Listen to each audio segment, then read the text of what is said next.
Friends, BPSC aspirant channel में आपका स्वागत है। और इकोनॉमी जो 360 जो एक कॉम्प्रिहेंसिव बैच में स्टार्ट किया हूँ मैंने, तो उसका आज थर्ड क्लास है। और ये बेसिक इकोनॉमी का क्लास चल रहा है, इंट्रोडक्शन का क्लास चल रहा है। इसमें मैंने इकोनॉमी के बहुत सारे टर्म को आपको डिस्कशन किया था और अभी टाइप्स ऑफ इकोनॉमी को लेकर चर्चा कर रहा हूँ। तो टाइप्स ऑफ इकोनॉमी जो है ये मेरा थर्ड क्लास हुआ आप लोग के लिए, और ये पीटी और मेंस दोनों के लिए काफ़ी इंपॉर्टेंट है। तो आप लोग, आई होप कि आप लोग पहले के दोनों लेक्चर देख लिए होंगे। दोनों देखने के बाद ही आप यहाँ पर थर्ड की ओर ट्रेंड करेंगे। तो चलिए, आज का जो लेक्चर है हम लोग का बेसिक इकोनॉमी का जो थर्ड क्लास है वो है टाइप्स ऑफ इकोनॉमी का। ठीक है, तो टाइप्स ऑफ इकोनॉमी में देखते हैं हम लोग।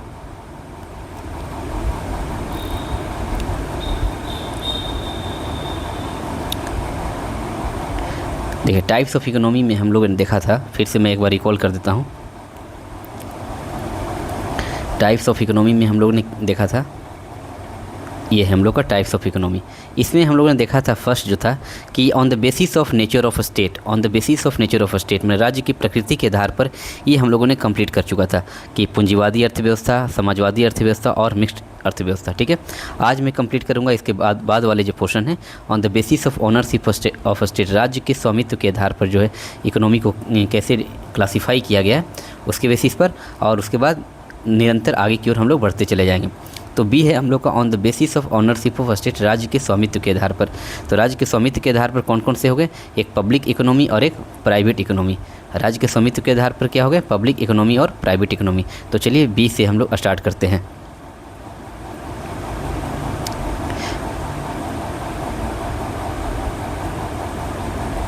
ये बी से स्टार्ट करते हैं। बी का जो है फर्स्ट जो था हम लोग का,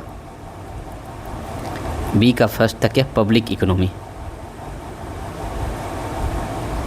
पब्लिक इकोनॉमी, और एक क्या था, एक पब्लिक इकोनॉमी और एक है आपका प्राइवेट इकोनॉमी। तो पब्लिक इकोनॉमी जो है वो सार्वजनिक अर्थव्यवस्था। पब्लिक इकोनॉमी का क्या नाम है, सार्वजनिक अर्थव्यवस्था, सार्वजनिक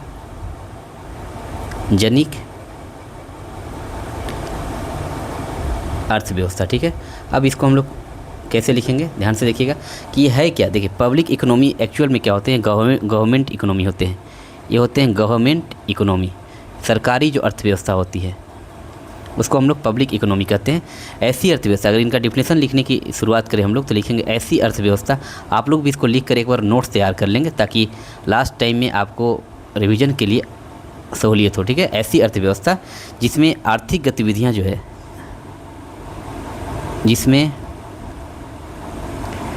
आर्थिक गतिविधियां का जो स्वामित्व होता है, आर्थिक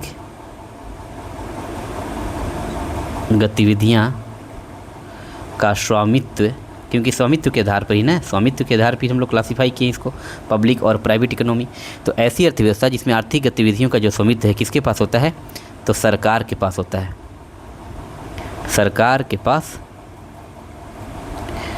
होता है। जैसे अगर हम लोग लिखना चाहें इसका एग्जाम्पल, तो इसका एग्जाम्पल क्या हो जाएगा, जैसे मान लीजिए रेलवे का क्षेत्र, रेलवे का क्षेत्र ये किसके पास है, सरकार के पास है। रक्षा का क्षेत्र, रक्षा का क्षेत्र किसके पास है, तो ये भी सरकार के पास है। और कई सरकारी कंपनियां भी हैं, कई सरकारी कंपनियां भी इसके अंतर्गत आ जाती हैं, कई सरकारी कंपनियां। ठीक है, ये पब्लिक इकोनॉमी हो। उसी तरह सेकंड चलते हैं हम लोग प्राइवेट इकोनॉमी। प्राइवेट मतलब निजी अर्थव्यवस्था। सेकेंड क्या है हम लोग का, प्राइवेट इकोनॉमी, निजी अर्थव्यवस्था, निजी अर्थव्यवस्था। ठीक है, अब तो निजी अर्थव्यवस्था जो है इस निजी अर्थव्यवस्था में जो स्वामित्व जो होता है वो किसके पास होगा, तो ये निजी कंपनियां या कोई निजी व्यक्ति के पास होते हैं। तो ऐसी अर्थव्यवस्था, इसका डेफिनेशन क्या हो जाएगा कि ऐसी अर्थव्यवस्था,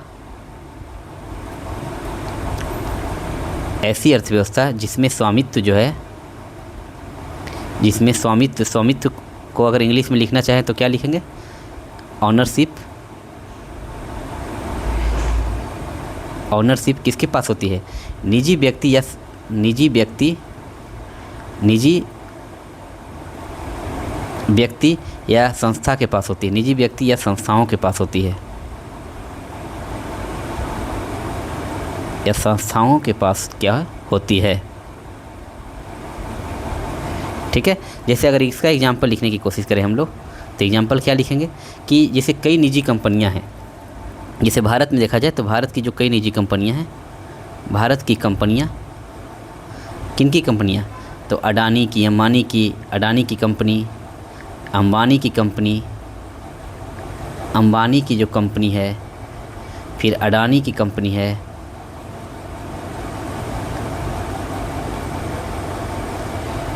अडानी की कंपनी है, टाटा बिरला, टाटा की कंपनी है, ये सब क्या हो गए, ये सब आपको निजी अर्थव्यवस्था के अंतर्गत आते हैं। ठीक है। अब एक स्पेशल नोट्स आप लोग लिखिएगा, स्पेशल नोट्स लिखिए। यहाँ पर स्पेशल नोट्स में क्या लिखना है कि 24, हम लोग जानते हैं कि 24 जुलाई 1991 को, ये डेट आप लोग काफ़ी इंपॉर्टेंट है, मैं आगे भी जब बताऊंगा। अभी 24 जुलाई 91 से पहले, 24 जुलाई 91 से पहले देखा जाए कि ये जब तक एलपीजी पॉलिसी नहीं आई थी, उदारीकरण की नीति भारत सरकार ने नहीं अपनाई थी, तब तक जो है वो सारे के सारे जो थे गवर्नमेंट सेक्टर, मतलब कि पब्लिक इकोनॉमी को बढ़ावा मिल रहा था। लेकिन जैसे ही 24 जुलाई 1991 को एलपीजी पॉलिसी आई, एलपीजी पॉलिसी के तहत उदारीकरण की नीति आई और इकोनॉमिक रिफॉर्म्स हुआ, इकोनॉमिक रिफॉर्म्स मैंने आर्थिक सुधार, जैसे ही 24 जुलाई 1991 को आर्थिक सुधार हुई एलपीजी पॉलिसी लाकर, तो वहाँ पर क्या किया गया, वहाँ पर क्या किया है कि गवर्नमेंट सेक्टर जो था, जो पब्लिक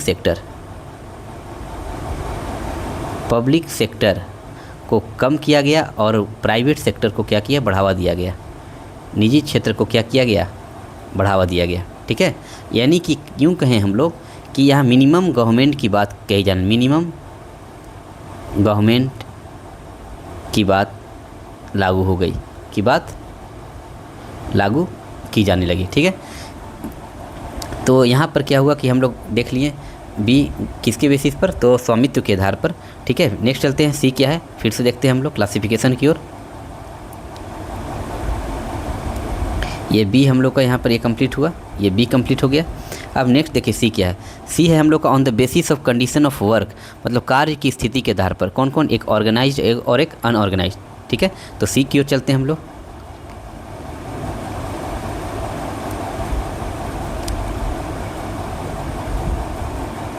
सी, और सी सेक्शन में जो पहला है आपका ऑर्गेनाइज्ड इकोनॉमी, पहला क्या है, सी में पहला क्या है आपका ऑर्गेनाइज्ड इकोनॉमी।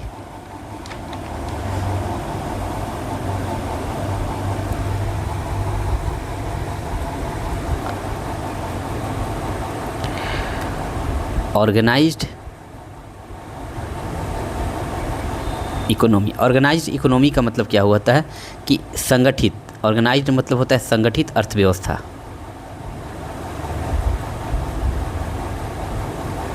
संगठित अर्थव्यवस्था। ठीक है। अच्छा, ये संगठित अर्थव्यवस्था को ही क्या कहा जाता है, फॉर्मल इकोनॉमी, फॉर्मल इकोनॉमी कहा जाता है। फॉर्मल इकोनॉमी मतलब औपचारिक अर्थव्यवस्था, औपचारिक अर्थव्यवस्था। ठीक है। इसको कैसे हम लोग डिफाइन करेंगे, तो देखिए ऑर्गेनाइज्ड इकोनॉमी, संगठित अर्थव्यवस्था उस अर्थव्यवस्था को कहा जाता है जिसमें जितने भी गतिविधि में लोग जितने भी गतिविधि एक्टिविटीज़ में लोग शामिल होते हैं, उनका लेखा जोखा जो है सरकार के पास एकत्रित होता है।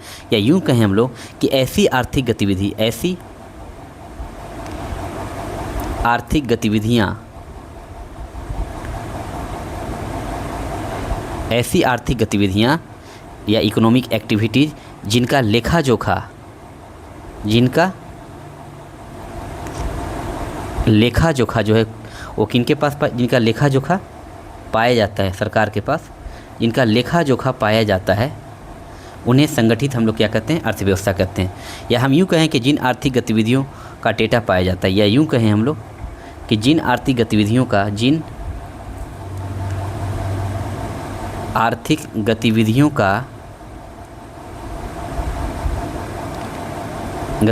का डेटा पाया जाता है, आंकड़े पाए जाते हैं। ठीक है। ये आपका हो गया ऑर्गेनाइज्ड इकोनॉमी। अच्छा, ये आप एक पॉइंट और यहाँ पर नोट कीजिएगा कि ऑर्गेनाइज्ड इकोनॉमी जो है वो भारत के कुल इकोनॉमी के कितने परसेंट हैं, तो भारत की कुल अर्थव्यवस्था, भारत कि कुल जो इकोनॉमी है, जो अर्थव्यवस्था है, का कितना परसेंट, तो 55% जो है भाग ये ऑर्गेनाइज्ड इकोनॉमी के अंतर्गत आते हैं। ठीक है, अब नेक्स्ट चलते हैं हम लोग अनऑर्गेनाइज्ड। सेकेंड पार्ट क्या है हम लोग का? सेकेंड पार्ट हो जाएगा अनऑर्गेनाइज्ड इकोनॉमी। अनऑर्गेनाइज्ड इकोनॉमी, असंगठित अर्थव्यवस्था।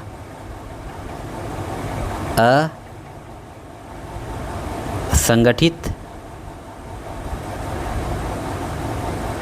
अर्थव्यवस्था। ठीक है, अच्छा, असंगठित अर्थव्यवस्था को क्या कहा जाता है? तो इनफॉर्मल। जैसे कि यहाँ पर हम लोग देखें कि फॉर्मल इकोनॉमी कहा जाता है, लेकिन इसको क्या कहेंगे? इनफॉर्मल एक्टिविटीज़ या इनफॉर्मल इकोनॉमी। इनफॉर्मल इकोनॉमी या अनौपचारिक अर्थव्यवस्था। अनौपचारिक अर्थव्यवस्था। ठीक है, अब इसका डेफिनेशन लिखिए। इसमें देखिए कि ऑर्गेनाइज्ड इकोनॉमी किन्हें कहा जाता है? जिनका आंकड़ा या जिनका लेखा जोखा पाया जाता है। ठीक है, लेकिन जिस अर्थव्यवस्था, जिन गतिविधियों का लेखा जोखा नहीं पाया जाता है, उनको क्या कहा जाता है? Unorganised economy. ऐसी अर्थव्यवस्था, ऐसी अर्थव्यवस्था, ऐसी अर्थव्यवस्था जिसका लेखा जोखा, जिसका लेखा जोखा जो है नहीं पाया जाता है, नहीं पाया जाता है, उसे क्या कहते हैं? Unorganised economy. और आप लोग यहाँ पर एक और पॉइंट याद रखेंगे कि भारत में अनऑर्गेनाइज्ड का जो इकोनॉमी का जो परसेंटेज है, वो भारत में, भारत के कुल अर्थव्यवस्था का कितना परसेंट है? भारत के कुल अर्थव्यवस्था का कितना परसेंट है? तो 45%। ये आप लोग याद रखिएगा। ठीक है, अब देखिए यहाँ पर हो गया हम लोग का ऑर्गेनाइज हो गया, एक अनऑर्गेनाइज हो गया। ठीक है, अब हम लोग देखते हैं डी। नेक्स्ट सेक्शन चलते हैं हम लोग। ये सी तक कंप्लीट हो गया हम लोग का। अब डी सेक्शन देखते हैं। डी सेक्शन क्या था? तो डी सेक्शन है हम लोग का, देखिए सी हो गया, ये सी कंप्लीट हो गया। अब डी सेक्शन। डी सेक्शन क्या है? On the basis of international relation, एक क्लोज्ड इकोनॉमी और एक ओपन इकोनॉमी। ठीक है, तो डी सेक्शन चलते हैं। डी सेक्शन की ओर हम लोग ट्रेंड करते हैं।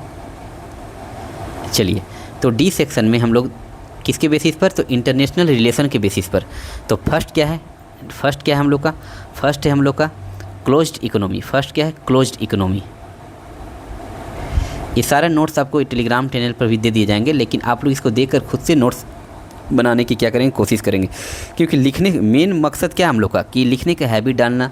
क्योंकि 3 घंटा में जब आपको करीब 30 से 36 पेज जब आपको लिखने के लिए आएंगे, तो आपको हैबिट होना चाहिए। अभी से ही प्रैक्टिस करना ज़रूरी है, नहीं तो मेंस में पीटी के बाद 3 महीना का टाइम देगा, तो आप रिवीजन कीजिएगा, कि लिखने का प्रैक्टिस कीजिएगा, कि कंटेंट जुगाड़ कीजिएगा, ये सारा होच पोच हो जाता है। इसीलिए आप शुरू से ही पीटी और मेंस, जैसा कि मेरा मोटिव ही रहा है कि पीटी और मेंस की तैयारी एक साथ में कराऊंगा। जो भी मैं सब्जेक्ट पढ़ाऊँगा उसमें पीटी और मेंस दोनों को साथ लेकर चलूँगा, एक फाउंडेशन बैच की तरह। ठीक है, एक कॉम्प्रिहेंसिव बैच होगा आप लोग के लिए। तो क्लोज्ड इकोनॉमी को क्या कहते हैं? बंद अर्थव्यवस्था। क्लोज्ड इकोनॉमी को क्या कहा जाता है? बंद अर्थव्यवस्था। और वहीं ओपन इकोनॉमी सेकंड हो जाएगा। तो पहले मैं क्लोज्ड इकोनॉमी को डिस्कस करता हूं। तो देखिए क्लोज्ड इकोनॉमी क्या है? क्लोज्ड इकोनॉमी को अगर हम डिफाइन करते हैं, तो ऐसी अर्थव्यवस्था जिसका दूसरे देशों के साथ जो है ना संबंध नहीं पाया जाता है। जैसे क्लोज्ड है ना, पूरी तरह बंद है, तो हम लिखेंगे इसको क्या? कि ऐसी अर्थव्यवस्था, ऐसी अर्थव्यवस्था जिसका दूसरे देशों के साथ, जिसका दूसरे देशों के साथ संबंध नहीं पाया जाता। कैसा संबंध? तो व्यापारिक संबंध। याद रखें, संबंध नहीं पाया जाता है। ठीक है, अब यहाँ संबंध की बात कर रहे हैं हम लोग, तो कैसा संबंध? तो यहाँ पर हो जाएगा हम लोग का व्यापारिक संबंध। कैसा संबंध? तो व्यापारिक संबंध। व्यापारिक संबंध। ठीक है, अब ये व्यापारिक संबंध कैसे होते हैं? आयात और निर्यात, एक्सपोर्ट और इंपोर्ट के। तो ये आयात और निर्यात। लेकिन तो क्लोज्ड इकोनॉमी में क्या होता है कि कोई व्यापारिक संबंध नहीं होते, ना तो आयात होते हैं और नहीं निर्यात होते हैं। ठीक है। तो ऐसी अर्थव्यवस्था जिसका दूसरे देशों के साथ न तो आयात होता है और न ही निर्यात होता है, या यूँ कहें कि ऐसी अर्थव्यवस्था जिसका दूसरे देशों के साथ क्या हो कोई व्यापारिक संबंध नहीं पाया जाता, उसे हम क्लोज्ड इकोनॉमी कहते हैं। ठीक है। वहीं अगर ओपन इकोनॉमी की बात करते हैं, सेकेंड, सारे टर्म को आप लोग एक बार देखे रहिए। ठीक है। सेकेंड क्या है? Open economy.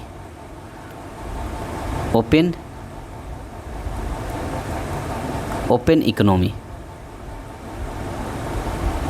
खुली अर्थव्यवस्था। खुली अर्थव्यवस्था।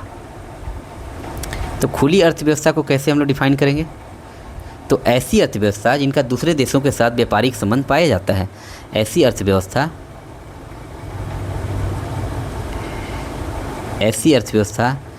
जिनका या जिसका दूसरे देशों के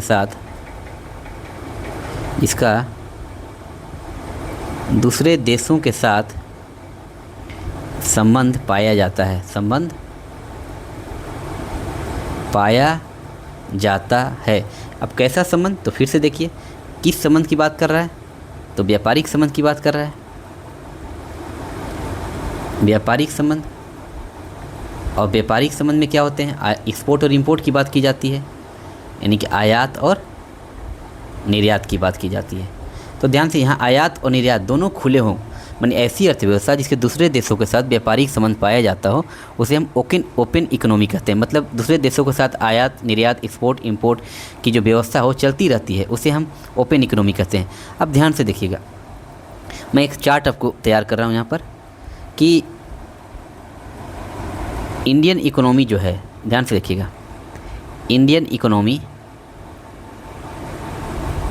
इंडियन इकोनॉमी यानी भारतीय अर्थव्यवस्था का क्या परिदृश्य रहा है। भारतीय अर्थव्यवस्था का क्या परिदृश्य रहा है 1950 से लेकर आज तक में। मैं उसका यहाँ चार्ट तैयार कर रहा हूँ। देखिए 1950 से 1991 से 2020 और 2047, ये आप मेंस में भी इस तरह के चार्ट आप तैयार कर सकते हैं। मैंने खुद इसको अप्लाई किया है, आप लोग भी इसका यूज कर सकते हैं। अब इसमें देखिए कि 1950 से 1991 के बीच, देखिए 1950 से, मैं इसको फिर से लिख रहा हूँ, 1950 से 1991 के बीच ये भारतीय अर्थव्यवस्था कैसी अर्थव्यवस्था थी? तो क्लोज्ड इकोनॉमी थी। क्लोज्ड इकोनॉमी मतलब बंद अर्थव्यवस्था थी। 1991 से 2020 के बीच ये ओपन इकोनॉमी, खुली अर्थव्यवस्था बन गई। ओपन इकोनॉमी मतलब दूसरे देशों के साथ एक्सपोर्ट इंपोर्ट का कारोबार चलने लगा। ठीक है। अच्छा, 2020 से 2047 के बीच ये सेल्फ रिलायंट इकोनॉमी बन गई, आत्मनिर्भर। सेल्फ, क्योंकि कोरोना ने बहुत कुछ सिखा दिया। Self reliant economy. अब देखिए यहाँ पर कि क्लोज्ड इकोनॉमी जो है वो बंद अर्थव्यवस्था 1950 से 91 के बीच। तो अगर यूँ कहा जाए कि 1950 से पहले क्या थी, तो 1950 से पहले भी ये भारत क्या था? उपनिवेश था। एक तरफ से क्लोज्ड इकोनॉमी ही थी, क्लोज्ड इकोनॉमी थी, क्योंकि भारत क्या था? वो ब्रिटेन का उपनिवेश बना हुआ था। तो यहाँ पर भी ओपन थी, यहाँ पर भी इकोनॉमी कैसी थी? ओपन थी। यहाँ पर ओपन इकोनॉमी होगी क्योंकि खुली हुई थी ना, तब तो उपनिवेशवाद को बढ़ावा मिला, तो उपनिवेशवाद की तरह ओपन इकोनॉमी थी। अब ये सीरीज अब याद रखिएगा कि 1950, तो 1950 अगर पूरा डेट के साथ अगर हम लोग लिखने की कोशिश करें तो ये लिखेंगे 15 मार्च 1950। और जैसे ही 1991 यानी कि 24 जुलाई 1991 को एलपीजी पॉलिसी आई थी, तो 24 जुलाई 1991 को उदारीकरण यानी कि इकोनॉमिक रिफॉर्म्स हुए, तब से ये अर्थव्यवस्था खुल गई और 2020 तक आई। लेकिन कोरोना ने बहुत कुछ सिखाया, तो भारत ने स्व आत्मनिर्भर की ओर ट्रेंड किया और सेल्फ रिलायंट इकोनॉमी की ओर बढ़ावा दिया। ठीक है। तो ये चार्ट आप लोग याद रखिएगा कि पहले बंद अर्थव्यवस्था थी, उसके बाद 1991 के बाद खुली अर्थव्यवस्था बन गई, और कोरोना के बाद 2019 के बाद ये सेल्फ रिलायंट इकोनॉमी के तौर पर ये काम करने लगी। ठीक है। तो ये हो गया। आप देखिए नेक्स्ट हम लोग का, ये हम लोगों ने डी तक कंप्लीट किया। अब ई देखते हैं, ई सेक्शन में क्या है। ये देखिए डी सेक्शन हो गया कंप्लीट। अब ई सेक्शन में क्या कर रहा है? ई सेक्शन कर रहा है on the basis of per capita income, माने प्रति व्यक्ति आय के आधार पर हम लोग को इसको क्लासीफाई करना है। ठीक है। ई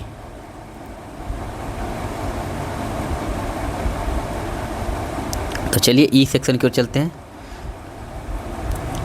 E section per capita income के बेसिस पर, ठीक है, यहाँ मैं लिख देता हूँ on the basis of per capita income, प्रति व्यक्ति आय के आधार पर, ऑन द बेसिस ऑफ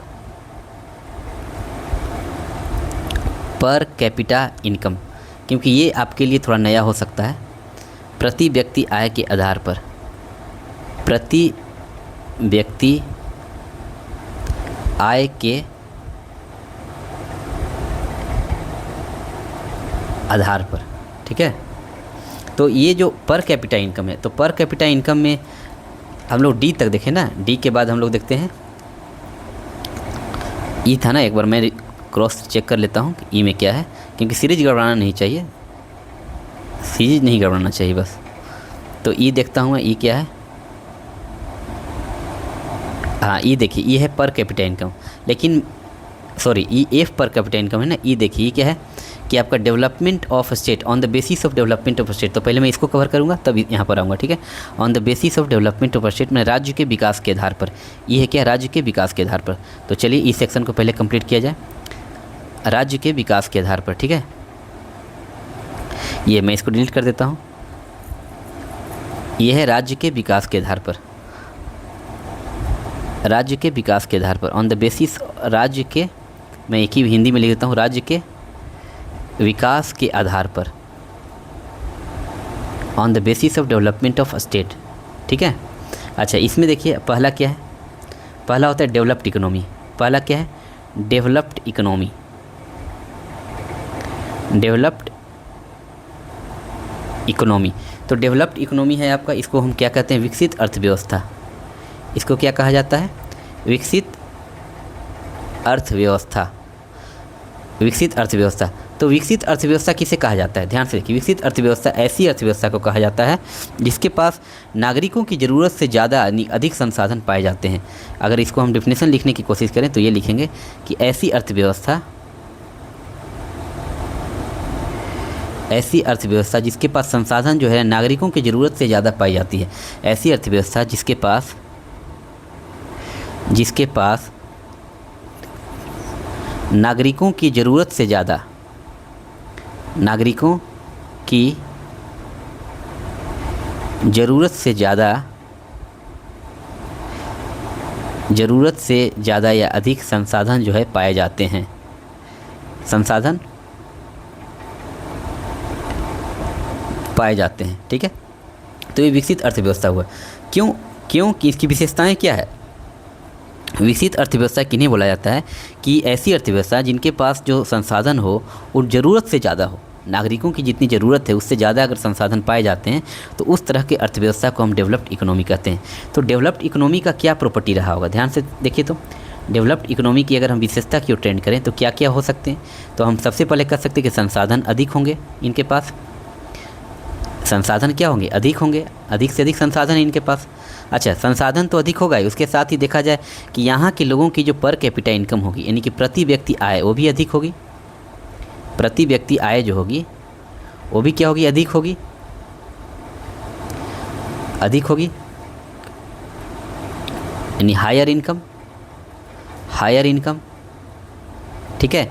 अच्छा इनका जीवन स्तर भी अच्छा रहा होगा, जीवन स्तर भी क्या होगा, उच्च होगा, उच्च होगा। अच्छा इनके साथ और क्या होगा, विकसित अर्थव्यवस्था के में क्या क्या देखने को मिल सकते हैं, एक तो संसाधन ये ज़रूरत से ज़्यादा है, प्रति व्यक्ति आय भी ज़्यादा है, जीवन स्तर भी उच्च है, ठीक है। इस अगर ये विकसित अर्थव्यवस्था का जो मानव विकास सूचकांक देखेंगे हम लोग, HDI वैल्यू, HDI वैल्यू मतलब मानव विकास सूचकांक, HDI वैल्यू जो होगा वो भी ग्रेटर देन कितना होगा, 0.8।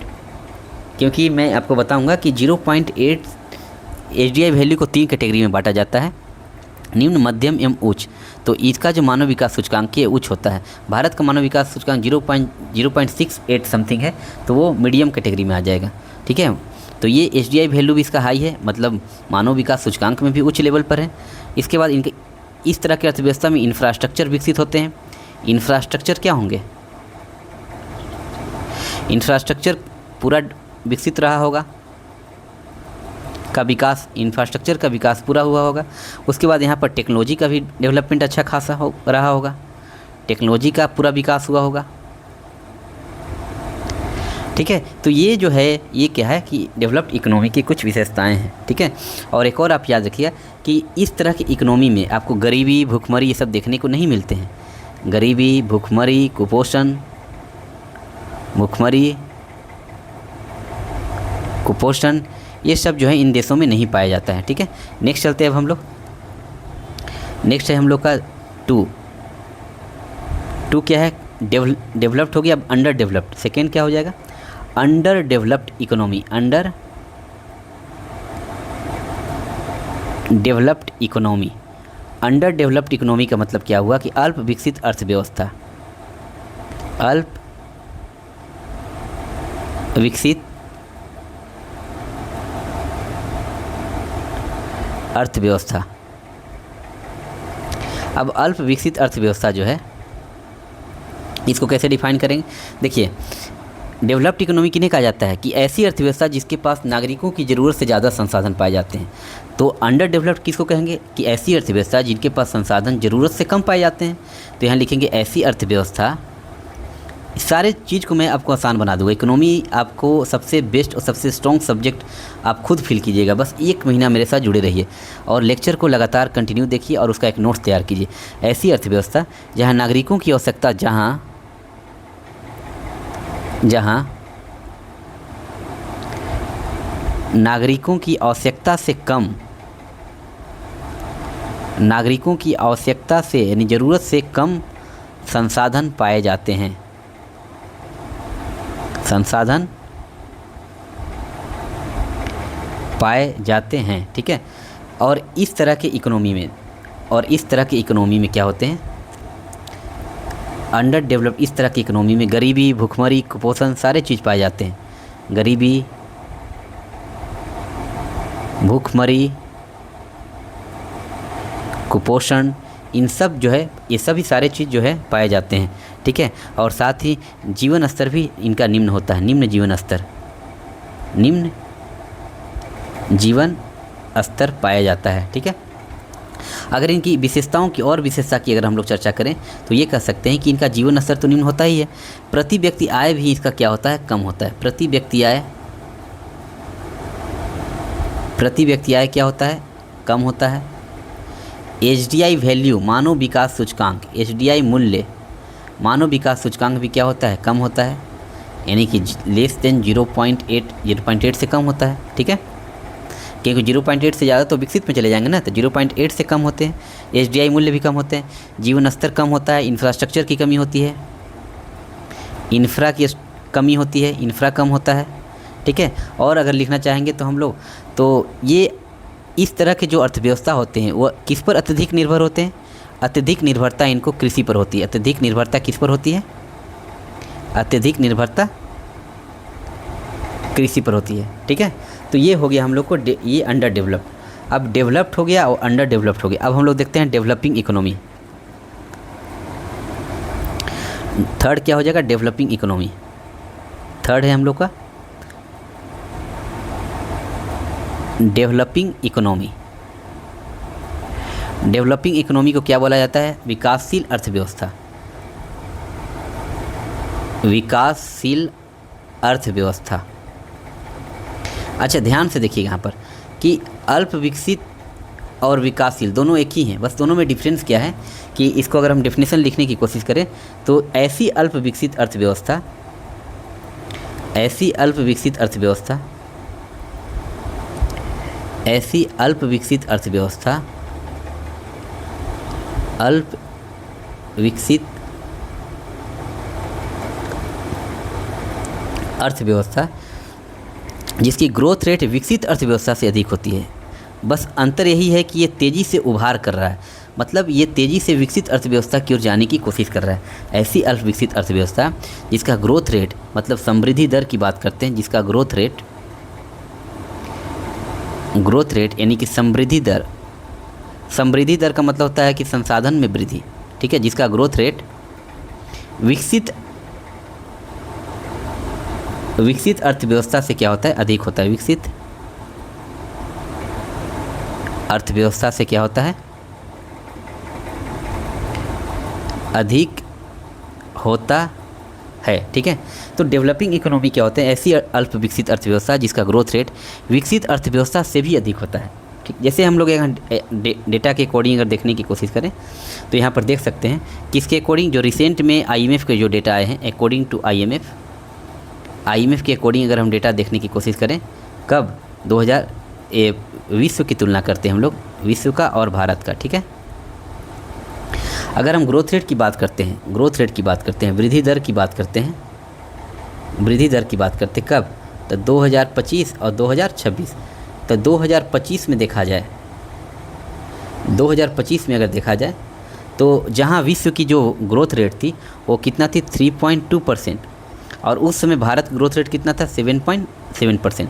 2026 में जो इसकी विश्व की ग्रोथ रेट है, पूरे वर्ल्ड की जो ग्रोथ रेट है वो 3.1%, और भारत का जो है 6.8 से 7.2% एक्सपेक्ट किया गया है। मतलब इतना ग्रोथ रेट भारत का है। तो आप देखिए कि भारत यद्यपि अल्प विकसित अर्थव्यवस्था है, लेकिन इसका ग्रोथ रेट जो है वो विकसित अर्थव्यवस्था से भी ज़्यादा है। देखिए ग्रोथ रेट इसका 7.7%, ठीक है। इसका ग्रोथ रेट विकसित अर्थव्यवस्था से भी ज़्यादा है। इसलिए भारत को क्या कहा जाता है? इसलिए भारत को हम क्या कहते हैं? विकासशील अर्थव्यवस्था कहते हैं। भारत को क्या कहेंगे? विकासशील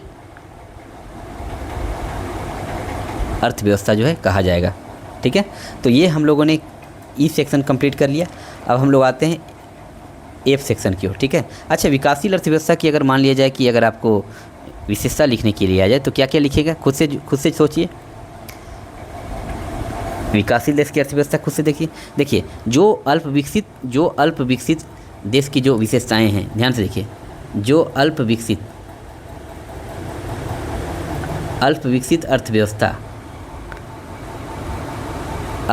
अर्थव्यवस्था की जो विशेषताएं हैं वही विशेषताएं इसके भी हो जाएंगी। बस एक चीज़ क्या होगा मैं बताता हूँ यहाँ पर। अल्प विकसित अर्थव्यवस्था की जो विशेषताएं हैं वो क्या क्या हैं? जैसे कि हम लोग देखा कि निम्न जीवन स्तर, पर कैपिटा इनकम क्या हो? कम हो। उसके बाद जीवन स्तर निम्न हो।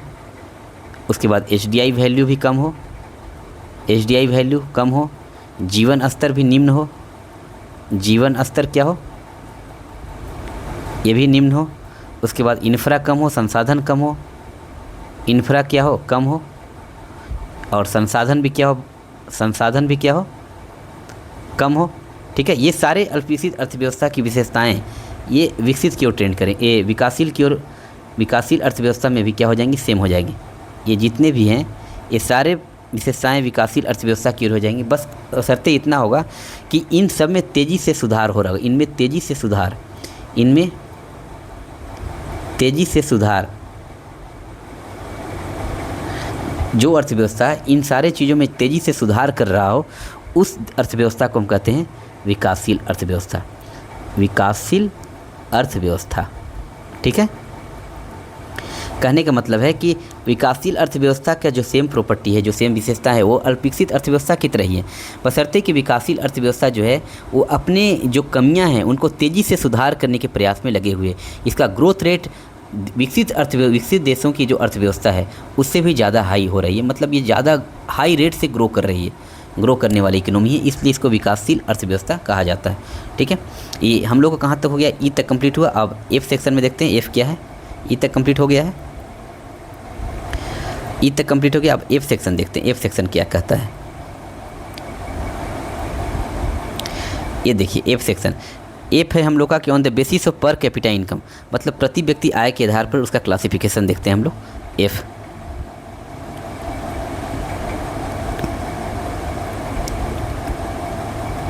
चलिए एफ है on the basis of per capita income, on the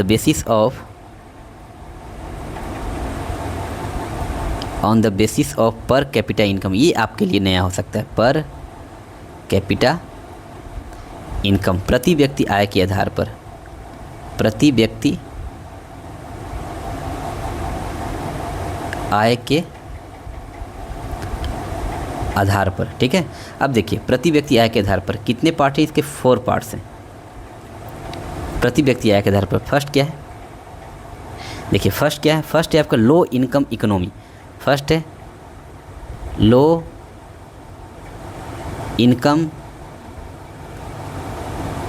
economy, low income economy को क्या कहा जाता है? निम्न आय अर्थव्यवस्था,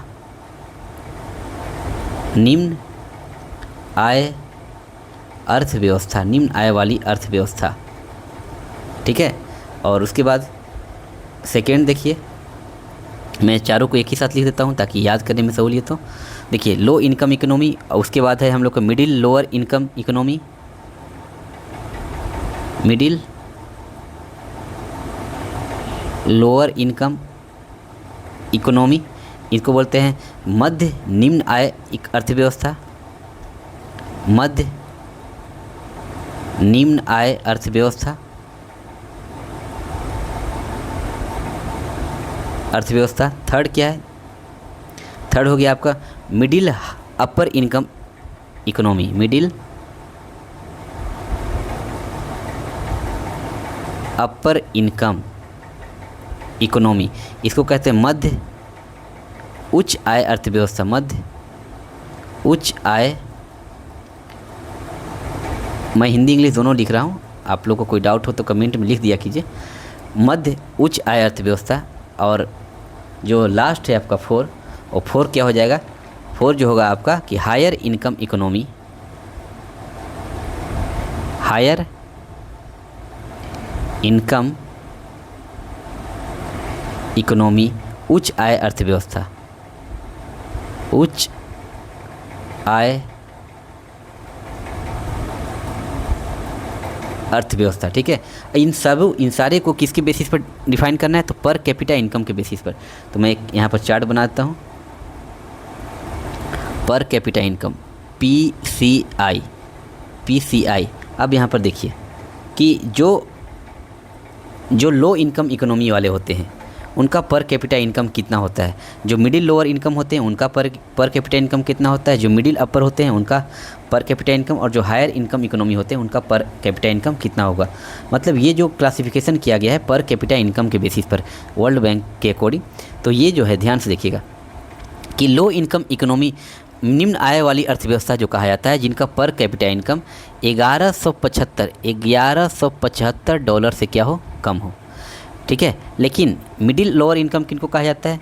जिनका पर कैपिटा इनकम 1175 से ज़्यादा, यानी 1176 से लेकर, इनका जो पर कैपिटा इनकम होगा 1176 से लेकर 4635 डॉलर, 4635 डॉलर के बीच रहा हो।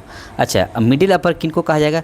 जिनका PCI वैल्यू, मतलब कि पर कैपिटा इनकम 4636 से, इनका जो पर कैपिटा इनकम होगा 4636 से 14375 डॉलर, 14375 डॉलर। और अब देखिए लास्ट कि higher income economy, income economy किनको बोला जाएगा? कि जिनका per capita income greater than क्या हो? 14,375 से ज़्यादा हो, 14,375 डॉलर से ज़्यादा हो। तो ये आप क्या करेंगे? डेटा याद रखेंगे। देखिए पहला कि लोअर इनकम इकोनॉमी किनको कहा जाएगा? जिनके पर कैपिटा इनकम, माने कि प्रति व्यक्ति आय, मैं यहाँ लिख देता हूँ प्रति व्यक्ति आय। कोई भी डाउट आप लोग को हो तो कमेंट में बस कर दीजिएगा, नेक्स्ट टाइम से मैं उसको रिकवर करने की कोशिश करूँगा। प्रति व्यक्ति आय, प्रति व्यक्ति आय, ठीक है, प्रति व्यक्ति, जो भी आंकड़े हैं जुलाई 2026 के आंकड़े हैं। नेक्स्ट है हम लोग का कि मिडिल लोअर इनकम किनको कहेगा? जिनका पर कैपिटा इनकम 1176 से 4635 के बीच हो। मिडिल अपर किनको कहा जाएगा? जिनका 4636 से 14,375 डॉलर के बीच हो। और हायर इनकम इकोनॉमी का है जिनका 14,375 डॉलर से ज़्यादा हो, ठीक है। अब ध्यान से देखिए भारत किस कैटेगरी में लाइज करता है। तो सबसे पहले हम लोग देखेंगे कि भारत का पर कैपिटा इनकम कितना है, तब ना, और इनमें कितने कितने देश शामिल हैं। तो सबसे पहले देखिए कि लो इनकम इकोनॉमी में कितने देश शामिल हैं। लो इनकम इकोनॉमी में कितने देश शामिल हैं? तो इसमें 25 देश शामिल है। मैं यहाँ लिख देता हूँ, इसमें कितने हैं? 25 देश शामिल है, 25 देश शामिल है। मिडिल लोअर इनकम में कितने देश शामिल है? यहाँ देश लिख देता हूँ, 25 देश शामिल है। मिडिल लोअर इनकम में कितने हैं? तो 50 देश शामिल हैं। अच्छा, मिडिल अपर इनकम में कितने हैं? तो 54 कंट्री शामिल है। और हायर इनकम इकोनॉमी में सबसे ज़्यादा यानी कि 87 देश जो है ना, 87 देश शामिल हैं, ठीक है। ये आपको इतने कंट्री हैं जो इस पर कैपिटा इनकम के अकॉर्डिंग क्या है, बटे हुए हैं। अब ध्यान से देखिए कि भारत का पर कैपिटा इनकम कितना है। मैं यहाँ पर नोट करता हूँ जुलाई 2026 का जो आंकड़ा पब्लिश हुआ है उसके अकॉर्डिंग कि भारत का और यहाँ चाइना का और यहाँ यूएसए का, ठीक है। देखिए भारत का पर कैपिटा इनकम कितना है। भारत का पर कैपिटा इनकम अगर देखिएगा तो $2813। कितना है, $2813। और चाइना का अगर पर कैपिटा इनकम देखा जाए तो $14,230। सोचिए चाइना कितना आ गया। अगर यहाँ कंपैरिजन अगर हम लोग करने की कोशिश करें तो ये लिख सकते हैं कि चाइना का जो इकोनॉमी है वो भारत से कितना गुना ज़्यादा है, भारत से 5 गुना ज़्यादा है। भारत से 5 गुना ज़्यादा पर प्रति व्यक्ति आय है। कहाँ, चाइना में 5 गुना ज़्यादा पर कैपिटा इनकम है। कहाँ, चाइना में, चीन में पर कैपिटा इनकम भारत से 5 गुना ज़्यादा। देखिए 2000 है, यहाँ 14,000। 28-25 चाल से 28 अगर मोटा मोटी देखिएगा 2800, यहाँ 14,000, तो 5 टाइम अप्रोक्स 5 टाइम्स जो है चाइना में पर कैपिटा इनकम, चाइना की जो प्रति व्यक्ति आय है वो भारत से कितना गुना ज़्यादा है, 5 गुना ज़्यादा है, ठीक है। लेकिन अगर देखा जाए फिर भी भारत की, हालांकि यहाँ पर कैपिटा इनकम कम है, लेकिन अगर देखा जाए भारत की जो है जीडीपी ये 6th लार्जेस्ट इकोनॉमी कवर करती है। भारत 6th लार्जेस्ट इकोनॉमी पर बैठा हुआ है, लेकिन यहाँ पर कैपिटा इनकम इतना कम है, ठीक है। अब यहाँ पर हो गया हम लोग का। अब नेक्स्ट हम लोग क्लासिफिकेशन की ओर चलते हैं। अगर ये देखा जाए कि देखिए भारत का, यहाँ पर देखिए अगर हम इसमें देखेंगे कि किस अर्थव्यवस्था में भारत लाइज करता है तो खुद से मिलान कर सकते हैं आप कि भारत का जो डॉलर कितना है प्रति व्यक्ति है, 2813। देखिए 2813 कहाँ लाइज कर रहा है, 2813 यहाँ लाइज कर रहा है मिडिल लोअर इनकम में। तो ये कहा जा सकता है कि मिडिल लोअर इनकम में भारत सबसे बड़ा अर्थव्यवस्था वाला देश है। और इसमें देखा जाए भारत और चाइना किस में लाइज करता है, 14,230 चाइना इसमें लाइज करता है। तो यूँ कहा जाएगा कि चाइना जो है वो मध्य उच्च आय अर्थव्यवस्था वाला में सबसे बड़ा देश है। और यहाँ पर हो गया, इसमें सबसे बड़ा देश कौन सा हो जाएगा, तो अमेरिका, ठीक है। इसमें क्या हो जाएगा, सबसे बड़ा देश अमेरिका, ठीक है। तो मैं यहाँ लिख देता हूँ दूसरे पेन से कि देखिए इसमें सबसे बड़ा देश, इसमें सबसे बड़ा अर्थव्यवस्था किसका है, सबसे बड़ा जो है वो कौन है, अमेरिका। और इसमें सबसे बड़ा कौन है, चीन। और इसमें सबसे बड़ा कौन है, भारत, ठीक है। सबसे बड़ा अर्थव्यवस्था वाला जो देश है इस कैटेगरी में हम लोग यहाँ पर लिख चुके हैं। अब नेक्स्ट चलते हैं, ये हम लोग का कौन सा सेक्शन था, एफ सेक्शन। अब चलते हैं जी सेक्शन। जी सेक्शन देखिए क्या कहता है, ये देखिए जी सेक्शन भी हम लोग के लिए काफ़ी इंपॉर्टेंट है, क्योंकि जी सेक्शन में देखिएगा यहाँ पर तो on the basis of emerging sector, उभरते हुए क्षेत्र के आधार पर इसकी बात की गई है। तो on the basis of emerging sector G section G की ओर चलते हैं हम लोग।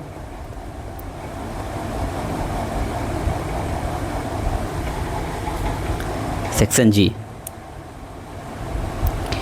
है on the basis of emerging sector, on the basis of emerging sector, उभरते हुए क्षेत्र के आधार पर, उभरते हुए क्षेत्र के आधार पर, ठीक है। तो उभरते हुए क्षेत्र में क्या क्या आ जाएंगे, ध्यान से देखिए।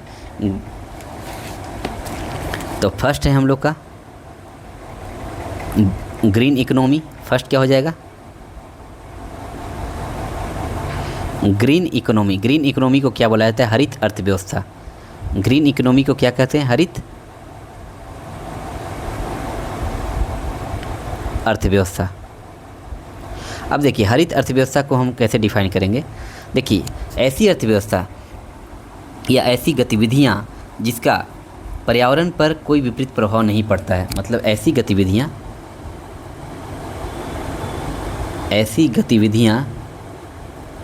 ऐसी आर्थिक गतिविधियाँ, मैं यहाँ लिख देता हूँ आर्थिक गतिविधियाँ पूरा, ऐसी आर्थिक गतिविधियाँ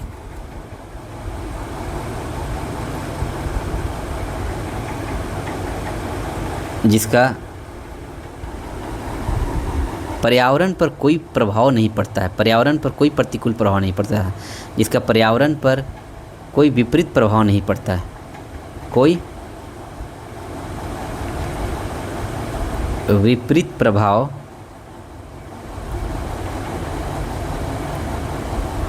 नहीं पड़ता है। ठीक है, या यूँ कहें कि ऐसी गतिविधियाँ जिससे पर्यावरण पर कोई प्रभाव नहीं पड़ता है, या यूँ कहें कि उस एक्टिविटी से CO2 का एमिशन नहीं होता है, CO2 का एमिशन नहीं होगा, CO2 नहीं बढ़ेगा, प्रदूषण नहीं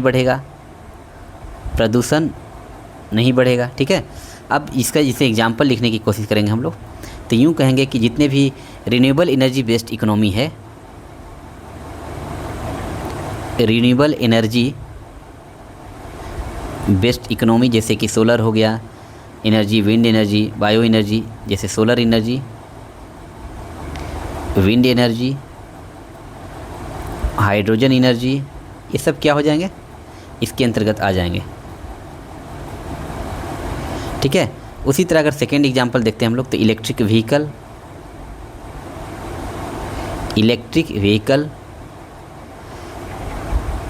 नेक्स्ट है हम लोग देखें कि ऑर्गेनिक फार्मिंग, न्यूक्लियर एनर्जी, ये जितने भी हैं, न्यूक्लियर एनर्जी, ऑर्गेनिक फार्मिंग,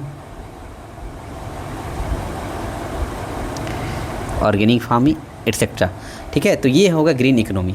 उसी तरह अगर हम लोग देखते हैं ब्लू इकोनॉमी की ओर चलते हैं, सेकेंड क्या है हम लोग का, सेकेंड हो जाएगा ब्लू इकोनॉमी। ब्लू इकोनॉमी का कहा जाता है नीली अर्थव्यवस्था, नीली अर्थव्यवस्था। तो नीली अर्थव्यवस्था में इसको कैसे डिफाइन करेंगे हम लोग, तो ऐसी गतिविधियाँ या ऐसी अर्थव्यवस्था जो समुद्री संसाधनों के सतत उपयोग पर क्या होती है, आधारित होती है। ऐसी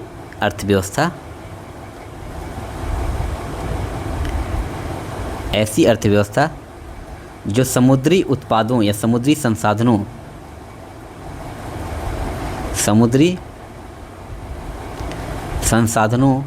के सतत उपयोग पर क्या होती है, आधारित होती है, सतत उपयोग पर आधारित होती हैं।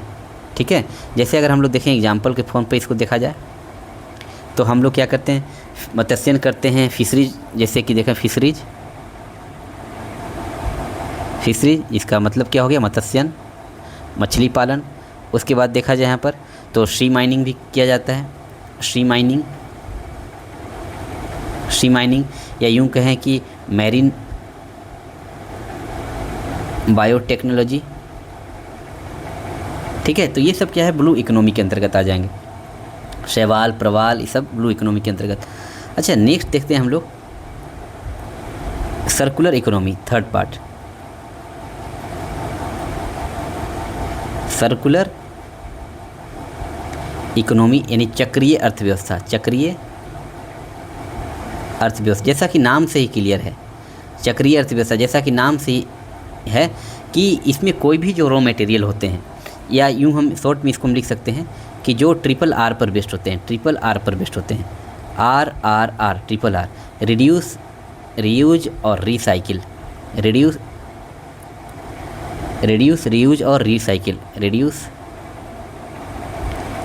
रीयूज और रिसाइकिल। अगर इसका डेफिनेशन लिखने की कोशिश करें हम लोग, तो कैसे लिखेंगे कि ऐसी अर्थव्यवस्था जो वेस्टेज को मिनिमम करने पर आधारित होती है, ऐसी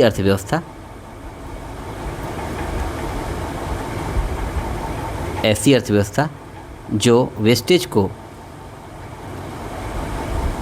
को कम करने पर आधारित होती है,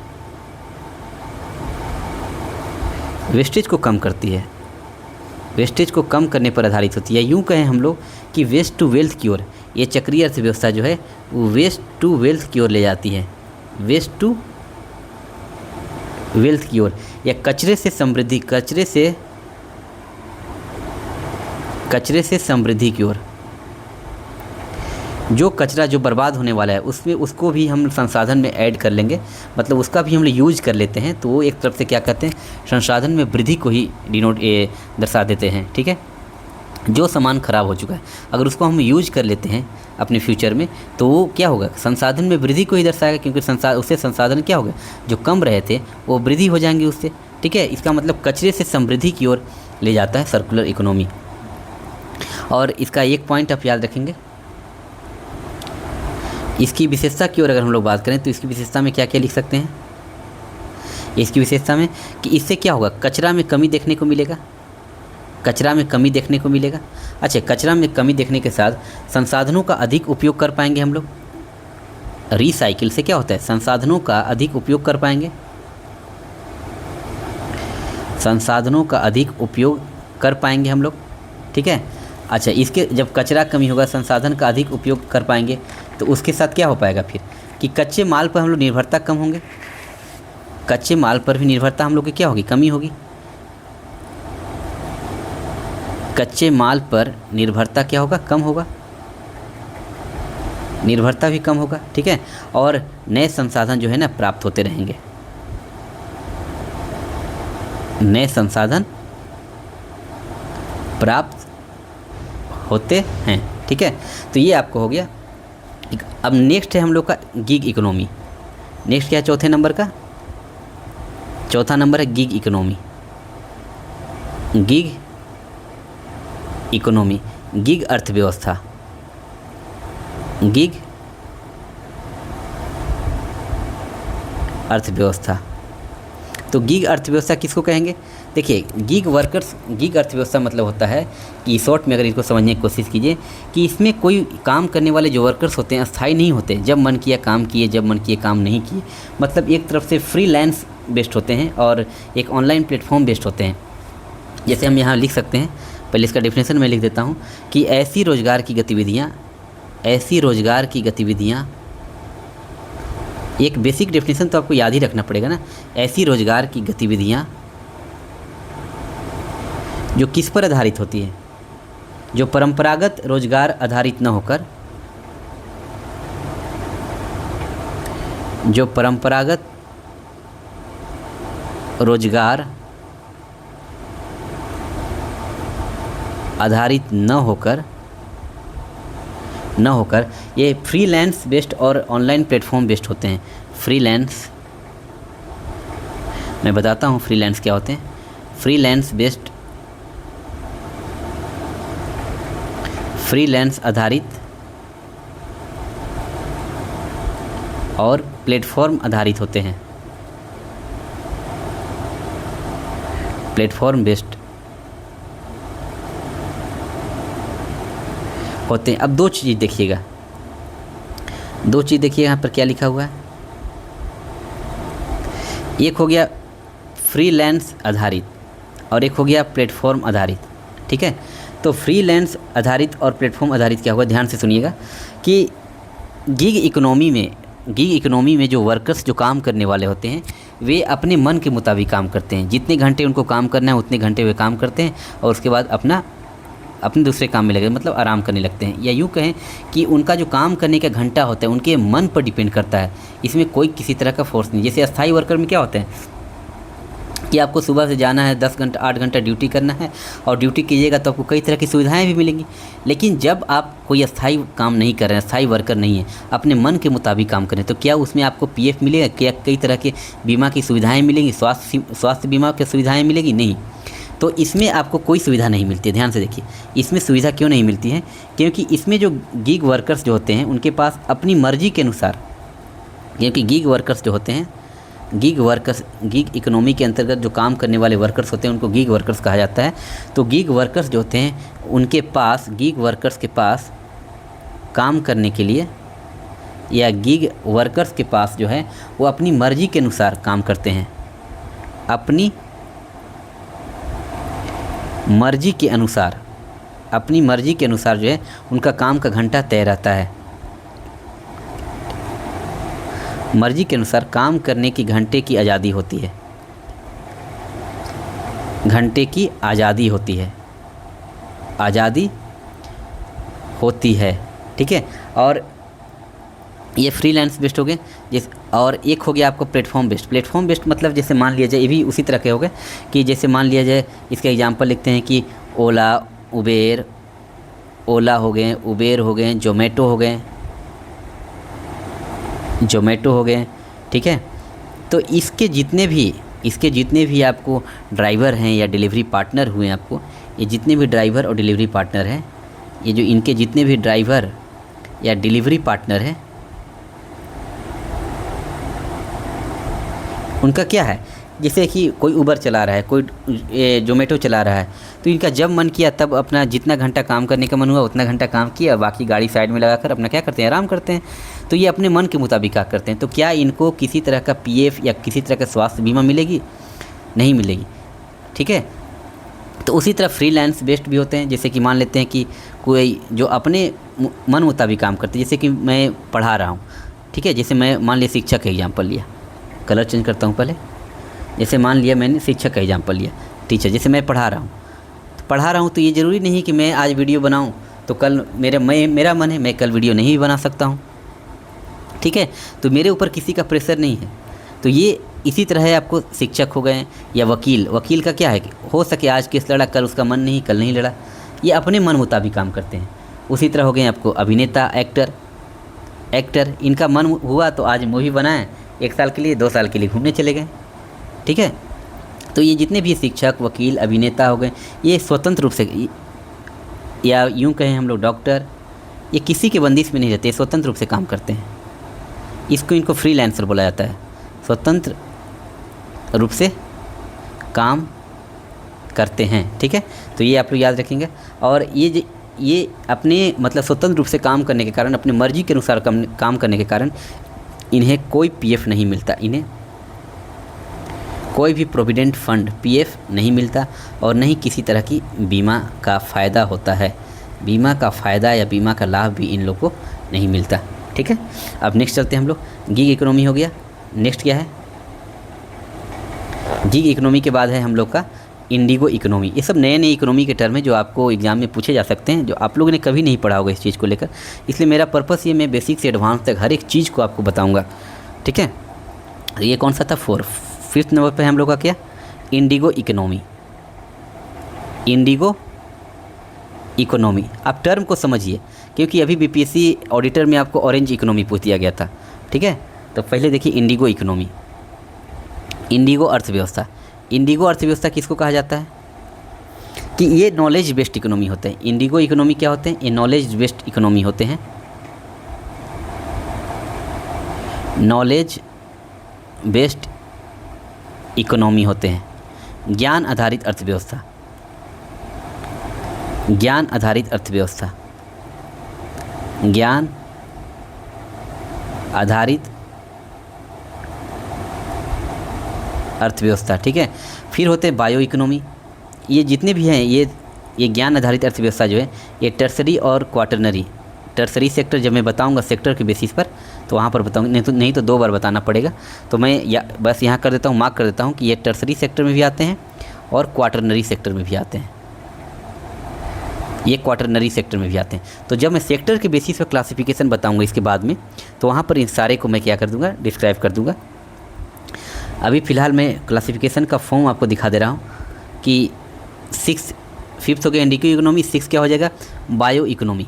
तो बायो इकोनॉमी क्या होता है, बायो इकोनॉमी मतलब जैव अर्थव्यवस्था, जैव अर्थव्यवस्था। अतः जैव अर्थव्यवस्था में क्या है कि इसमें किस तरह की अर्थव्यवस्था शामिल होती हैं, तो टेक्नोलॉजी के विकास से संबंधित, बायोटेक से जो विकास होते हैं, जो विकसित होते हैं, मैं यहाँ लिखता हूँ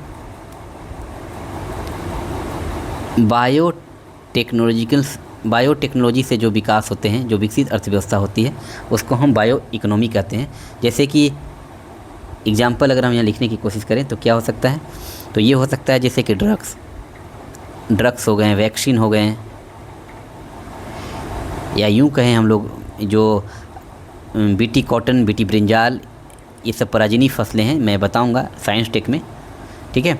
फिर हाइब्रिड सीड जो बनाए जा रहे हैं, हाइब्रिड सीड हो गए, क्लोनिंग हो गया, क्लोनिंग हो गया, ये सब बायो इकोनॉमी का पार्ट है, ठीक है। उसी तरह से स्पेस इकोनॉमी होते हैं एक 7 नंबर पर।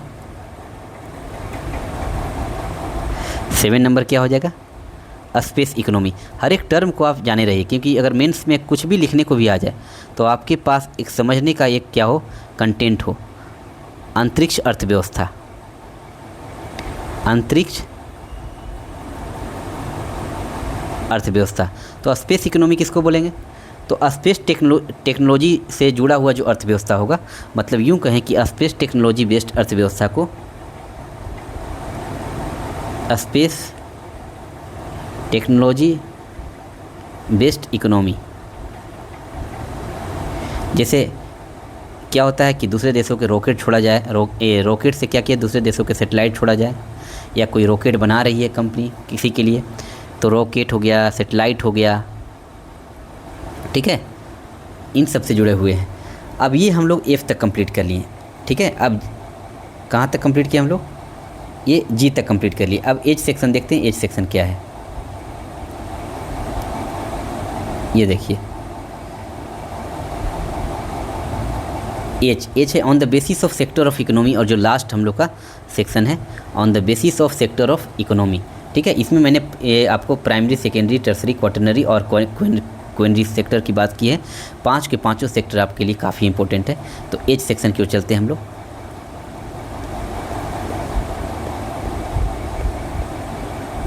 ये देखिए एज सेक्शन। एज सेक्शन का पहला क्या है हम लोग का? Primary sector. देखिए मैं सबको पहले लिख देता हूँ। ये देखिए प्राइमरी सेक्टर, फर्स्ट क्या है? Primary sector, primary sector. उसके बाद सेकेंड क्या है? Secondary sector, secondary sector. और थर्ड क्या है? टर्शियरी सेक्टर, टर्शियरी सेक्टर, ठीक है। ध्यान से देखिएगा, ये प्राइमरी सेक्टर, सेकेंडरी सेक्टर और टर्शियरी सेक्टर जो है, तो ये तीनों सेक्टर अपने आप में क्या है, काफ़ी इंपॉर्टेंट है। और शायद इन लोग ये तीनों का नाम आप जानते भी होंगे। तो मैं क्या कहने की कोशिश कर रहा हूँ कि तीनों को पहले कंपैरिजन कर रहा हूँ, तीनों को आप दिमाग में पहले सेट करें, ठीक है। तब उसके आप थोड़ा सा डिप्थ में जाइएगा तो आपको क्या हर चीज़ समझ में आ जाएगा। देखिए प्राइमरी सेक्टर जो होते हैं किस पर बेस्ड होते हैं? ये नेचुरल रिसोर्स बेस्ड पर बेस्ड होते हैं। प्राकृतिक उत्पाद, नेचुरल रिसोर्स बेस्ड सेक्टर को प्राइमरी सेक्टर कहा जाता है। नेचुरल रिसोर्स बेस्ड होते हैं। वहीं पर अगर सेकेंडरी सेक्टर की बात करेंगे तो ये मैन मेड प्रोडक्ट बेस्ड होते हैं। मैन मेड प्रोडक्ट बेस्ड होते हैं। या यूँ कहें कि नेचुरल प्राइमरी सेक्टर जहाँ प्राकृतिक संसाधन आधारित होते हैं, प्राकृतिक संसाधन आधारित क्षेत्र होते हैं। वहीं पर सेकेंडरी सेक्टर जो होते हैं वो होते हैं मानव निर्मित उत्पाद, मानव द्वारा जो निर्मित उत्पाद है, मानव निर्मित उत्पाद इसके अंतर्गत आते हैं। और वहीं टर्शियरी सेक्टर जो है वो सर्विस के अंतर्गत आता है। किसके अंतर्गत आते हैं? सर्विसेज। इसके अंतर्गत क्या आता है? सर्विसेज, यानी कि सेवाएं, सेवाएं, ठीक है। अब देखिए प्राइमरी सेक्टर को एग्रीकल्चर सेक्टर क्यों कहा जाता है? ध्यान से देखिए, प्राइमरी सेक्टर को एग्रीकल्चर सेक्टर क्यों कहा जाता है? प्राइमरी सेक्टर को हम लोग क्या कहते हैं? Agriculture sector, agriculture sector. वहीं पर सेकेंडरी सेक्टर को हम लोग कहते हैं मैन्युफैक्चरिंग सेक्टर,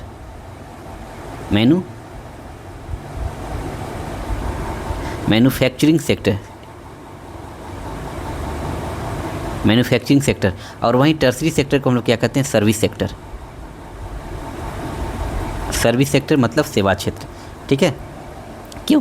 देखिए एग्री सेक्टर, प्राइमरी सेक्टर को ध्यान से देखिएगा, मैं हर एक चीज़ को आपको रिलेट करने की कोशिश कर रहा हूँ। यहाँ पर 3 सेक्टर की पहले मैं तुलना कर रहा हूँ, प्राइमरी सेक्टर, सेकेंडरी सेक्टर और टर्शियरी सेक्टर। प्राइमरी सेक्टर में जो होते हैं वो प्राकृतिक संसाधन आधारित होते हैं, मतलब प्रकृति से जो उत्पाद जनरेट होते हैं उसको हम प्राइमरी सेक्टर के अंतर्गत रखेंगे। सेकेंडरी सेक्टर जो होते हैं मैन मेड प्रोडक्ट, मतलब जो प्रकृति से जो प्राकृतिक उत्पाद उत्पन्न होते हैं उनसे क्या करते हैं, वे क्या करते हैं, मानव द्वारा उसको क्या किया जाता है, उसको मॉडिफाई करके एक नया प्रोडक्ट तैयार किया जाता है, उसको हम सेकेंडरी सेक्टर में एज्यूम करते हैं। वहीं टर्सरी सेक्टर क्या होते हैं, सेवा क्षेत्र से संबंधित होते हैं। मैं इसके अंदर और भी डीपली जाऊंगा, पहले मैं को रिलेट कर देता हूँ हर एक चीज़ को। चूँकि प्राइमरी सेक्टर में मैक्सिमम देखा जाए तो वो कृषि से संबंधित ही उत्पाद देखने को मिलते हैं, इसलिए इसको एग्रीकल्चर सेक्टर कहा जाता है। और सेकेंडरी सेक्टर में अधिकतर देखा जाए तो फैक्ट्री में ही वस्तुओं को निर्मित किया जाता है मानव द्वारा, इसलिए इसको मैन्युफैक्चरिंग सेक्टर कहा जाता है। और टर्सरी सेक्टर में जो है वे सर्विस सेक्टर, जो सेवा प्रदाता जो क्षेत्र होते हैं, सेवाएं दी जाती है, जैसे कि परिवहन हो गए। ठीक है, तो परिवहन क्या करते हैं, जो प्राइमरी सेक्टर और सेकेंडरी सेक्टर के वैल्यू को बढ़ाते हैं। ठीक है, मैं सबका डेफिनेशन भी लिखूंगा, पहले इसको कोरिलेट करता हूँ आपको। अब देखिए, ये एग्रीकल्चर सेक्टर, तो प्राइमरी सेक्टर जो होते हैं किस पर बेस्ड होते हैं, तो प्राइमरी सेक्टर जो होते हैं आपको वो रॉ मटेरियल बेस्ड होते हैं। रॉ मटेरियल क्या करते हैं, प्रोड्यूस करते हैं, रॉ मटेरियल प्रोड्यूसिंग सेक्टर होते हैं।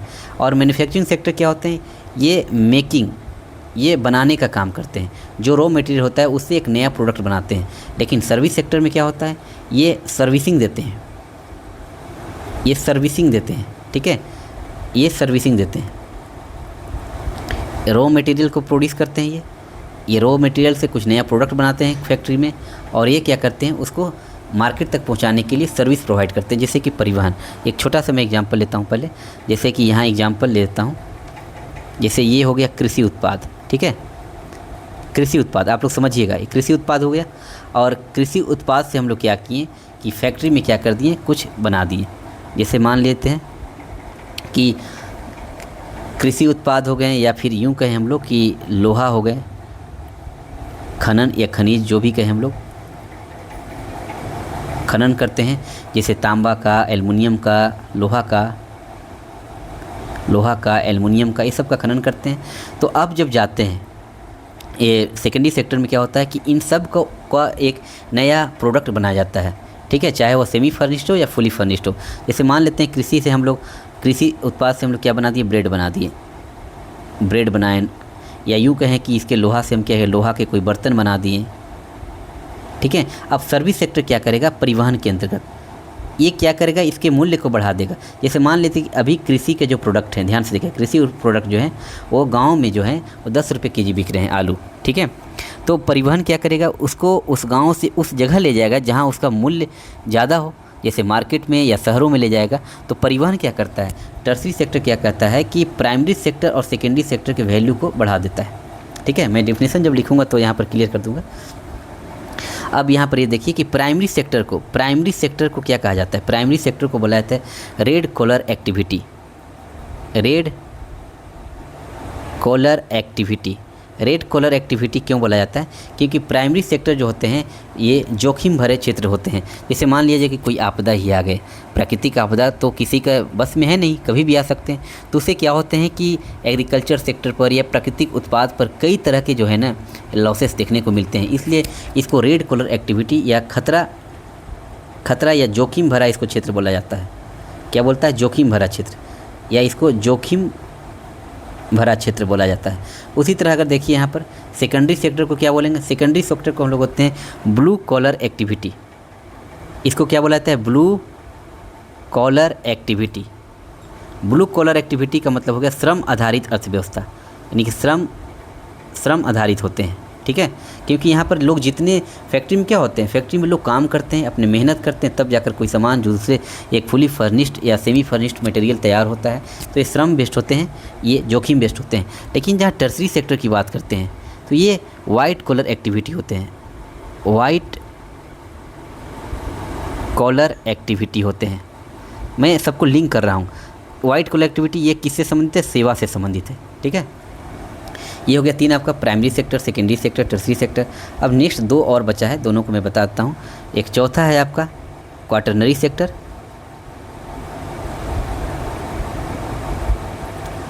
चौथा क्या है, क्वाटरनरी सेक्टर।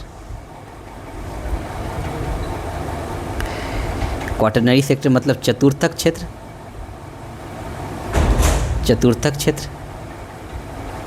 और एक फिफ्थ हो गया आपका क्वाइनरी सेक्टर। क्वाइनरी सेक्टर का मतलब हो गया पंचक क्षेत्र। पंचक क्षेत्र, ध्यान से देखिएगा। तो क्वाटरनरी सेक्टर और क्वेनरी सेक्टर में क्या है? तो क्वाटरनरी सेक्टर जो होता है ये नॉलेज बेस्ड क्षेत्र होता है, या यूँ कहें कि ज्ञान आधारित जो है क्षेत्र होता है, ये नॉलेज बेस्ड क्षेत्र, नॉलेज बेस्ड या ज्ञान आधारित क्षेत्र होता है, ज्ञान आधारित, ज्ञान आधारित। अच्छा, अब ज्ञान आधारित इसका मतलब ये किस पर टिका हुआ है? ये थिंकिंग पर टिका हुआ है। लोग जितना ज़्यादा सोचेंगे उतना ही इस क्षेत्र में क्या करेंगे? ग्रोथ करते हैं, यानी थिंकिंग पर बेस्ड होता है। वहीं पर पंचक क्षेत्र की बात करेंगे तो नॉलेज बेस्ड नहीं होकर ये टॉप लेवल डिसीजन बेस्ड होते हैं, top level decision based, decision based यानी कि उच्च स्तर पर निर्णय आधारित अर्थव्यवस्था होता है, निर्णय आधारित अर्थव्यवस्था। ठीक है, तो इसमें क्या आ जाएंगे? इसमें जो हो जाएंगे जो लीड करेंगे, मतलब ये मेन क्या हो जाएंगे? लीडिंग करने वाली एक्टिविटी, ये थिंकिंग एक्टिविटी, ध्यान से देखिएगा। ये रॉ मटेरियल प्रोड्यूसिंग एक्टिविटी है, ये मेकिंग एक्टिविटी हो गया, ये सर्विसिंग हो गया, ये आपका थिंकिंग हो गया क्वाटरनरी में, और क्विनरी में क्या हो गया? लीडिंग हो गया। ठीक है, मतलब जो टॉप लेवल डिसीजन लिए जाते हैं, जैसे राष्ट्रपति द्वारा या पीएम द्वारा या फिर कंपनी के सीईओ द्वारा, कंपनी के एमडी द्वारा या डीआरडीओ या इसरो द्वारा जो टॉप लेवल के डिसीजन लिए जाते हैं, उससे जुड़ी जो अर्थव्यवस्थाएं होती है उसको क्या कहते हैं? Quinary sector. ठीक है, अब ये देखिए, इसको अगर मैं यहाँ पर लिखने की कोशिश करूँ, जैसे मैंने यहाँ लिखा था कि प्राइमरी सेक्टर को रेड कलर एक्टिविटी बोला जाता है, सेकेंडरी सेक्टर को ब्लू कलर एक्टिविटी बोला जाता है, टर्सरी सेक्टर को वाइट कलर एक्टिविटी बोला जाता है। तो क्वाटरनरी सेक्टर को कौन सा एक्टिविटी बोलेंगे? तो क्वाटरनरी सेक्टर जो है वो वाइट कलर में भी आएगा, मतलब टर्सरी सेक्टर में भी आएगा, वाइट कलर में भी आएगा, और साथ में साथ क्लाउड कलर एक्टिविटी में भी आ जाते हैं। इसको हम क्लाउड कलर एक्टिविटी भी बोलते हैं, cloud colour activity, cloud colour activity. Cloud मतलब क्या होता है? बादल। ठीक है, अच्छा, वहीं अगर क्वेनरी सेक्टर की बात करते हैं तो क्वेनरी सेक्टर ये होता है gold collar activity, gold collar activity, gold collar activity. ठीक है, अब ध्यान से देखिएगा, ये तीनों जो अर्थव्यवस्थाएं हैं, ये तीनों प्राइमरी सेक्टर, सेकेंडरी सेक्टर और टर्सरी सेक्टर, ये तीनों जो हैं, ये तीनों जो हैं प्राइमरी सेक्टर, सेकेंडरी सेक्टर और टर्सरी सेक्टर, ये तीनों जो है ना रॉ मटेरियल बेस्ड सेक्टर हैं। मतलब ये कच्चे माल पर आधारित जो क्या हैं इन क्षेत्रों के लिए, मतलब रॉ मटेरियल बेस्ड होते हैं, रॉ मटेरियल बेस्ड, यानी कच्चे माल, इस क्षेत्र के लिए कच्चे माल की क्या होती है? ज़रूरत पड़ती है। ये कच्चे माल पर आधारित क्षेत्र होते हैं, कच्चे माल पर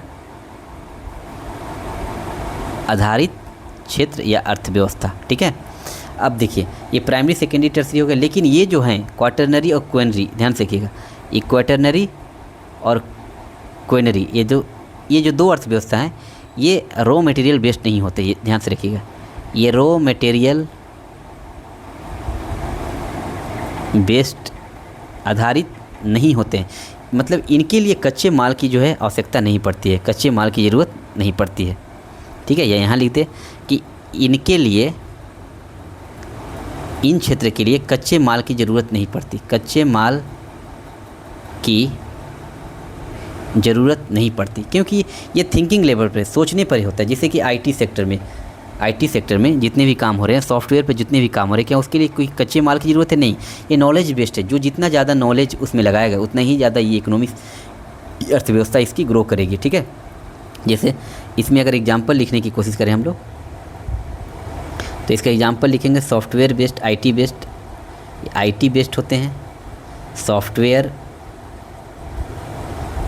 लेकिन इसमें अगर एग्जाम्पल लिखने की कोशिश करें हम लोग, तो जो भी जैसे कि सीएम या पीएम द्वारा जो टॉप डिसीजन लिए जाते हैं, टॉप डिसीजन, या यूँ कहें कि किसी कंपनी के एमडी या सीईओ द्वारा, किसी कंपनी के एमडी या सीईओ द्वारा जो निर्णय लिए जाते हैं, या डीआरडीओ या इसरो द्वारा जो टॉप डिसीजन लिए जाते हैं, इससे जुड़ी जो अर्थव्यवस्था है वो पंचक क्षेत्र के अंतर्गत आती है।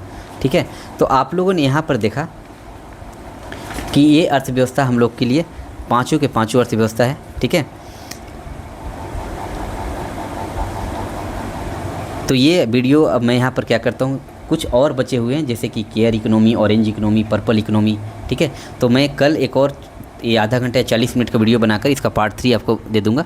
तो उसके बाद मैं आपका जीडीपी यानी कि समृद्धि दर, ग्रोथ रेट पर चर्चा करूंगा, जो मेरा चैप्टर 2 होगा। तो वीडियो ज़्यादा लंबा ना हो जाए इसलिए मैं इसको यहीं पर स्टॉप कर देता हूँ। ठीक है, तो ये जो हम लोग का ये कंप्लीट हुआ, ये हम लोगों ने यहाँ तक कंप्लीट कर दिया। ठीक है, तो चलिए अब हम लोग मिलेंगे नेक्स्ट क्लास में। आज से हम लोग का जो क्लास हुआ था कहाँ से था, तो आज से क्लास हम लोग का यहाँ से था ना, यहाँ से था। ठीक है, तो चलिए मिलते हैं नेक्स्ट क्लास में। धन्यवाद।